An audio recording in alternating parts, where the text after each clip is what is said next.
इस वीडियो में BTSC ANM 10,709 post के रिगार्डिंग बात करने वाले, जो आज के डेट में स्वास्थ्य विभाग की तरफ से, बीटीएससी आयोग की तरफ से और सुप्रीम कोर्ट की तरफ से बीटीएससी एएनएम 10,709 पोस्ट के रिगार्डिंग जो भी अपडेट निकल के आई है, इस वीडियो में सारी जानकारी वन बाय वन करके डिटेल्स में बात करने वाले हैं। इसलिए यह वीडियो उन सभी स्टूडेंट के लिए बहुत इंपॉर्टेंट होने वाली है जो बीटीएससी एएनएम 10,709 पोस्ट का फॉर्म भरे और चाहते हैं यह वैकेंसी काउंसलिंग के आधार पर क्लियर हो, तो बिना स्किप के वीडियो को पूरा देखिएगा। दोस्तों, सबसे पहले सुप्रीम कोर्ट के ऑफिशियल साइट पे लेके चलते हैं और केस स्टेटस हम आपको दिखा रहे हैं। जो क्रांति कुमारी वर्सेस अर्चना कुमारी जो केस सीबीटी क्वालिफाइड के लीडर के द्वारा किया गया था, इस केस की सुनवाई 26 जुलाई को होने जा रही है और जो केस की सुनवाई 22 जुलाई को हम लोग को तय था, जो 22 जुलाई के केस की सुनवाई होगी, बट ओवरपास मिल जाने के कारण 22 जुलाई को केस की सुनवाई नहीं हुई। तो उस केस की सुनवाई अब 2 अगस्त को होगी। चलिए सबसे पहले सुप्रीम कोर्ट के ऑफिशियल साइट पे चलते हैं और दोनों केस स्टेटस हम आपको चेक करके दिखा रहे हैं, जो किस केस की सुनवाई कब हो रही है। आप लोग वीडियो में बने रहिए। दोस्तों, अभी हम सुप्रीम कोर्ट के ऑफिशियल साइट पे हैं और केस स्टेटस हम निकाल चुके हैं, जैसे कि आप स्क्रीन पर देख ही रहे हैं। डायरी नंबर है 29,020/2024, क्रांति कुमारी वर्सेस अर्चना कुमारी। ये केस 5 जुलाई को फाइल हुआ था और इस केस का देख लीजिए वेरीफाई हुआ है 22 जुलाई को और ये केस की सुनवाई 26 जुलाई की होने जा रही है। केस का सीरियल नंबर 16 है और chief justice Pankaj Mittal sir के ही बेंच में इस केस की भी सुनवाई होगी। देख लीजिए दोस्तों, पहले भी हम आपको बता दिए, जो सीबीटी क्वालिफाइड के जो भी लीडर हैं, इन लोग के द्वारा अलग अलग केस किया गया था, अलग अलग एसएलपी दायर किया गया था, जो कि देख लीजिए पेटिशनर यहाँ पे क्रांति कुमारी है और कंचन कुमारी है और स्पोडेंट में कितना लोग को नाम है देख लीजिए। Archana Kumari, Pinki Kumari, Usha Kumari, Bina Kumari, the state of Bihar, the director Bihar technical service commission Patna, chairman Bihar technical service commission, secretaries Bihar technical service commission. Total 9 लोगों पर यह केस हुआ है और इन लोग देखिए एडवोकेट है मनीष कुमार सारन, ठीक है। और नीचे आप देख लीजिए ये स्टूडेंट एडवोकेट है। तो ये केस की सुनवाई 26 जुलाई को होने जा रही है और जो 22 जुलाई की जो केस की सुनवाई थी तो ओवरपास मिल गया था, इसीलिए वह 22 जुलाई को सुनवाई नहीं हो पाई है। तो उस केस का सुनवाई आपको 2 अगस्त की होगी। उसका भी हम अभी केस स्टेटस दिखा रहे हैं, आप लोग वीडियो में बने रहिए। तो ये देख लिए इस केस का सुनवाई आज 24 है, कल 25, परसों इस केस का सुनवाई है। 22 जुलाई को जो केस की सुनवाई होनी थी, देख लीजिए डायरी नंबर है 22,730/2024, अंजलि कुमारी वर्सेज अर्चना कुमारी।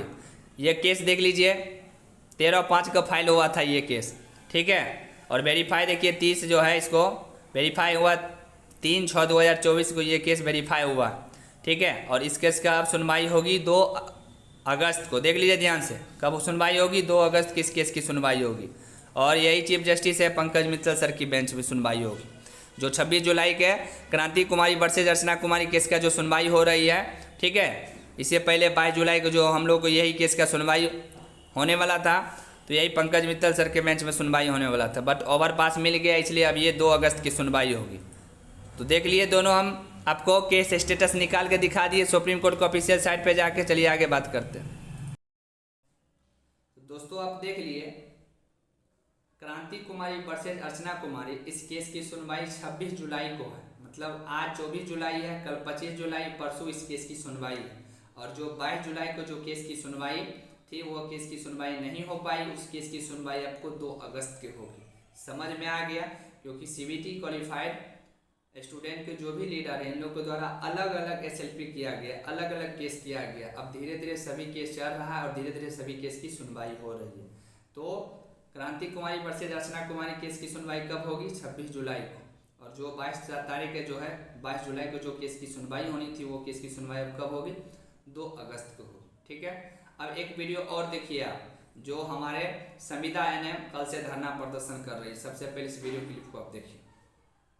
मैं बिहार राज्य की राज्य संयोजक अर्चना कुमारी, मैं अपने बिहार के तमाम एनएचएम कर्मी को कहना चाहती हूं कि ये जो एफआरएस हम लोग पर लागू किया है, वो तत्काल प्रभाव से सरकार बंद करे, क्योंकि हमारी बहनें क्षेत्र में काम करती है और क्षेत्र में काम करने वाली बहनें दूर दूर नेटवर्क का प्रॉब्लम, बहुत सारा प्रॉब्लम होता है और इसी वजह से हम लोग आज 8 तारीख से अपने अपने पीएससी में मुख्य रूप से हम लोग अपने अपने पीएससी में मुख्य रूप से प्रदर्शन कर रहे थे।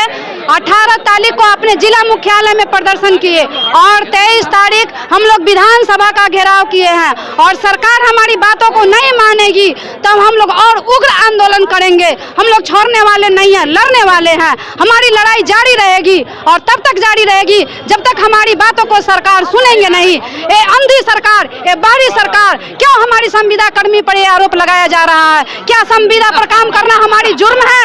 हम क्या संविदा पर काम करना जुर्म है? जुर्म करना और सहना दोनों जुर्म है। इसलिए तत्काल प्रभाव से जो हम लोग पर एफआरएस लागू किया गया है वो बंद किया जाए।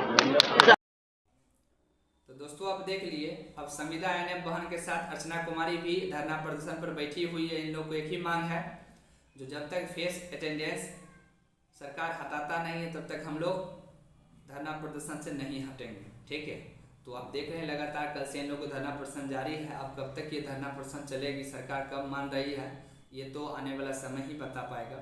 अभी जो अपडेट निकल के आई वही हम आपके बीच शेयर किए।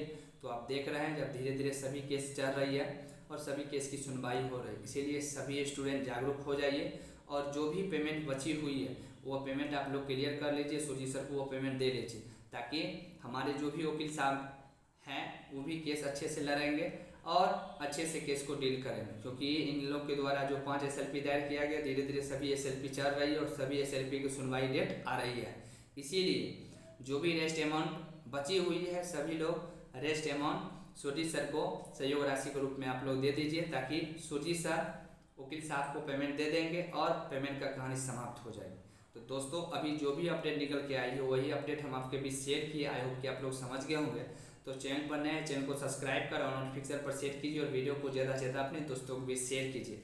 12 बजे लाइव आते हैं तो डिटेल्स में सभी टॉपिक पर हम लोग डिस्कस करने वाले हैं। जो भी स्टूडेंट क्लास नहीं लिए क्लास ले लीजिए, क्योंकि अब पढ़ाई के अलावा कुछ नहीं करना। जब तक पढ़ाई नहीं कीजिएगा तो संभव ही नहीं है, क्योंकि आने वाले जो भी वैकेंसी है सभी में एग्जाम के आधार पर क्लियर होगी।